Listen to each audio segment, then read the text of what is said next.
I saw the baby, and I was shocked. It was not my race. My heart sank. Today, we bring the story of a man who discovers that his wife cheated on him when her baby is born. Let's get on with the story. When my wife was 6 months pregnant, we were thrilled to learn that we were expecting a boy. We celebrated with a baby shower and made all the necessary preparations for our expanding family. With a 5-year-old son already, we thought we could reuse some of his things. When the day of labor arrived, I stood by my wife's side. No stranger to the birthing process, having been through it 5 years ago. Looking back, as our firstborn grew older, I started having doubts about whether he was truly mine. Despite having doubts, I was overjoyed when he was born, as I had married my best friend. At 29, I am happily married to my 27-year-old wife. We quickly became best friends after meeting at a park and had been together for 5 years. Our son was conceived shortly after we became intimate, so suspicions of infidelity didn't cross my mind.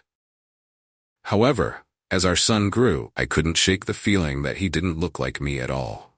The differences became more apparent, and I found myself questioning his paternity. His features seemed vastly different from what I expected a child of mine to look like.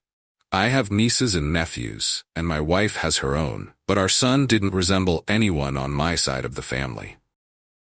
What added to my concerns was my wife's behavior. There were inconsistencies in her schedule, and she often went out without a clear explanation of where she was going. One incident stood out when she claimed to be visiting a friend in the hospital, causing me to leave work early to relieve the babysitter. However, I later discovered through social media that the friend was on vacation at the time. In that intense moment in the delivery room, as my wife was going through the pain of labor, I found myself standing by her side, holding her hand tightly. The atmosphere was charged with anticipation, and I could feel the weight of the impending delivery. This was supposed to be the moment we welcomed our second biological son into the world, a fresh start for us. As the medical team guided her through the stages of labor, coaching her on breathing techniques and providing support, I was there offering words of encouragement.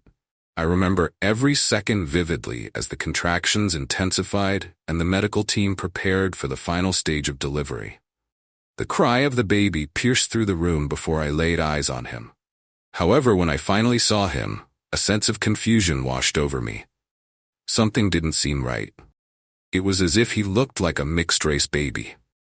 Oddly, all the medical staff, except for the doctor, acted like everything was normal.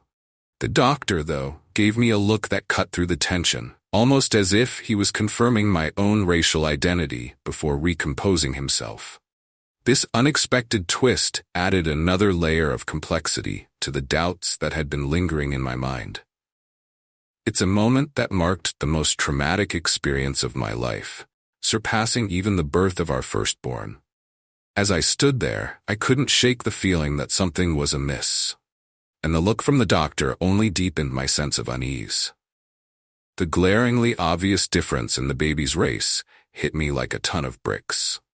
Frozen in disbelief, I stood there as everyone around us acted like it was a perfectly normal occurrence. The grip of my wife's fingers around my palm grew tighter, and I felt my world closing in. It wasn't until after the medical team left the room that I regained control of myself. The need to confront her was overwhelming, but she was too tired and sleepy from the ordeal. I walked out of the hospital, refusing to help her and avoiding any involvement, leaving her family to assist her and the baby back home. I couldn't bear to be around, let alone sign the birth certificate. The side of the family that perceives me as a terrible person doesn't know the truth, that she was the one who cheated. Shortly after, I decided to do a DNA test on my 5-year-old son. The day I received the results marked the day I filed for separation from what had become a sham of a marriage. I served her divorce papers while she was still recovering from childbirth. My mom and sister were there, having helped her out of the hospital, and they turned combative when I served her the divorce papers. They called me a deadbeat and an irresponsible father, following me around the house, attempting to provoke a violent reaction. I knew their game, to incite violence so they could use it against me in the divorce process. Up until that point, I had been a devoted father to her son, loving him with all my heart. But now, seeing him fills me with disdain. Disdain for the 5 years I wasted, and disdain for not trusting my instincts. Now, I'm left with virtually nothing. People call me a monster for leaving my son, but they don't know the whole story. I packed a few clothes and stayed at an extended stay hotel, biding my time until I found an apartment. I left everything, even my furniture, behind with her. Moreover, she contributed some of it, but I'd rather she have it all. I don't want anything from my old life that might remind me of her. Even when I was at the hotel and she didn't know where I was, she tried multiple times to guilt me into coming back. She went to the extent of having our 5-year-old call me at random hours of the night, crying and begging for his daddy to come back home. It was a manipulative tactic to torture me further, as if she hadn't done enough. She constantly told me how much damage I was doing to the family. In every conversation, whether online or offline, where our son was brought up, I was berated and shamed. Despite not being the boy's biological father, I am his dad. It's a painful reality that despite my commitment and love for him, the continuous betrayal and infidelity overshadowed everything. Throughout our marriage, she cheated on me repeatedly, eroding the trust and foundation of our relationship. To make matters worse, she used our mutual friends to gang up against me. As a result, I distanced myself from most of them, as they labeled me a despicable person for abandoning the child. My parents and siblings have been a source of support, understanding the complexity of it all, especially since they've bonded with her son and babysat for us. But even their support doesn't erase the pain and confusion I'm going through. It's disheartening to realize that for some friends and family, my feelings don't seem to matter much. They expect me to man up and continue playing a role that isn't mine, despite the fact that a DNA test has proven the child isn't biologically mine. The pressure to be a father to a child born out of my wife's betrayal is intense. It's frustrating that my feelings are being dismissed or misunderstood. I've come to the realization that in many people's eyes, I'm supposed to put aside my pain, betrayal, and emasculation to continue being there for a child who isn't biologically mine. The accusations that I never loved him or was always looking for a way out only add to the emotional burden. The expectation that I should continue to be a father to a child born out of infidelity is difficult to bear. It's not realistic to expect me to maintain that role as we go through a divorce and I pursue a disestablishment of paternity. The emotional toll of being cheated on, lied to, and used by someone who hasn't been truthful about her actions is profound. I still have my own life and feelings to consider. While I love the child like my own, the idea of playing a role that isn't truly mine is becoming increasingly difficult. It's not about abandoning an innocent child, but rather about recognizing the reality of the situation and taking back control of my own life. It's crucial to make it clear that I don't harbor any resentment towards the child. He's an innocent casualty of his mother's actions, and I feel a deep sadness when I think about what he must be going through. However, every time I look at him, I can't escape the reality of the 5 years of deception and betrayal that I endured. This situation is far from easy for me, and I find it impossible to put aside my feelings of hurt and frustration to maintain a role that was built on lies. The life I thought I shared with him was nothing more than a facade created by his mother. It's a painful truth that I can no longer bear. And for the sake of both of us, I've decided to pursue a disestablishment of paternity. I find myself questioning why she isn't actively searching for his real father. She knows who he is, and it seems like a more reasonable approach than clinging to a situation that's based on deception.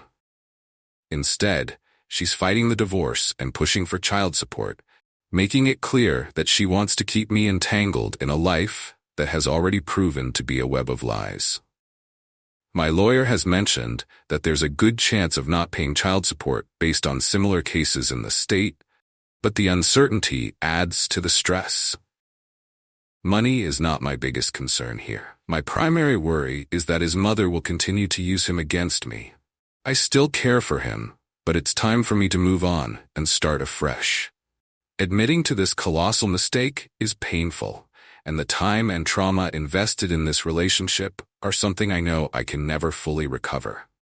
But moving forward seems to be the only viable option for both of our sakes. It's indeed a complex and emotionally challenging situation that the original poster is going through. The issues around paternity fraud are sensitive and can have profound impacts on individuals and families.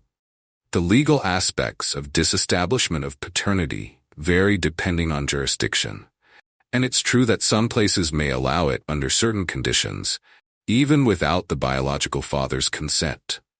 The shift towards prioritizing the welfare of the child, often at the expense of the legal father, is a significant concern that has been discussed in various contexts. The comparison to the Titanic scene, where women and children go first, is a poignant analogy for how family courts often operate.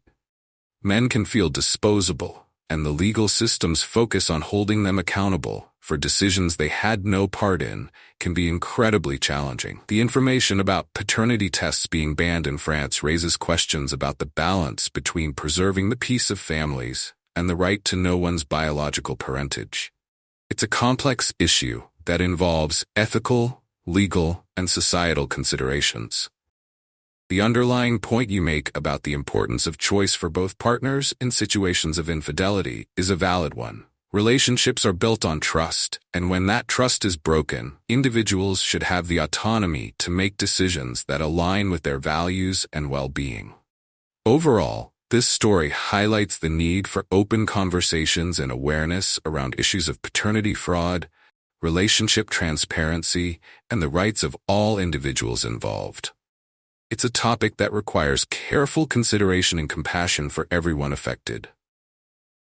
Dear listeners, please share your thoughts in the comment section below, and don't forget to like, share, and subscribe.